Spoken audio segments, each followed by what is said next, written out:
من الاشياء الغريبه العجيبه بالزواج بالذات بدايته، انه لما انت تروح للبيت وانت جوعان ميت جوع وتريد بس توصل وتاكل، وزوجتك تقول لك حبيبي انا طبخت لك فد اكل يخطر، فانت تروح توصل بعدين تلقاها طبخت لك الاشياء اللي انت ما تحبها، لان هي بعدها ما تعرفك زين شنو الاشياء اللي تحبها شنو ما تحبها.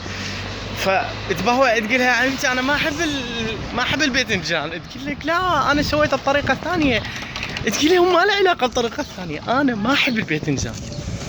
فبعدين تقول لك انت مو قلت لي انا احبها، انت تقول لا انا قلت لك انه امي تحب الباذنجان وانا اموت من عنده اكرها ما احبه.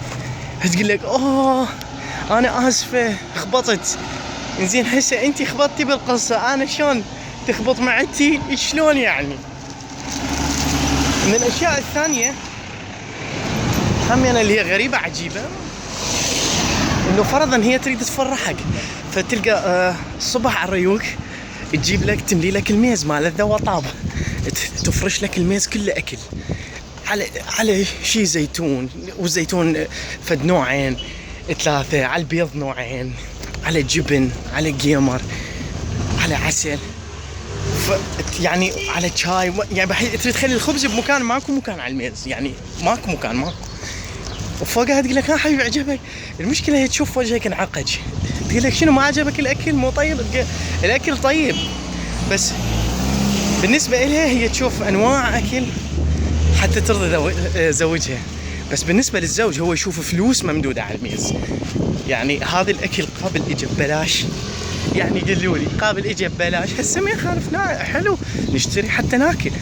بس مثلا انت من قاعدين تجيبي لي زيتون تحطي لي نوعين ثلاثه زيتون، انا اصلا ما احب الزيتون، تقولي لا حبيبي طيب انا احبه، اي انت تحبينه انا شو العلاقه؟ فتضطر انه انت تبتسم شكرا وديها شكرا جزيلا يعني عاشت ايدك وتاكل. هاي من الاشياء. الشيء الثالث انه حصر عليك اذا تقولها مشتهي بيض، تقول لك خبط له عيون لو كذا وياها تريد احط وياها صوصج، لو احط وياها فلان لحم لو كذا، يا بس انا ما اعرف، براحتك. تشوفها تسوي لك فد شكلين ثلاثه عيون، مو عيون اسف بيض. ومو بس هذا، يعني مثلا من تسوي هسه تجيب لك بيض، هسه البيض خبط افتهمنا، بس من تخبط لك 5 بيضات وتعطيك اياها فوقها تقول لك حبيبي اكل بس باعتدال حتى لا يطلع لك كرش. اي ادري باربا شاطر انا، شلون ما يطلع لي كرش اذا انا اكل هاي كذا.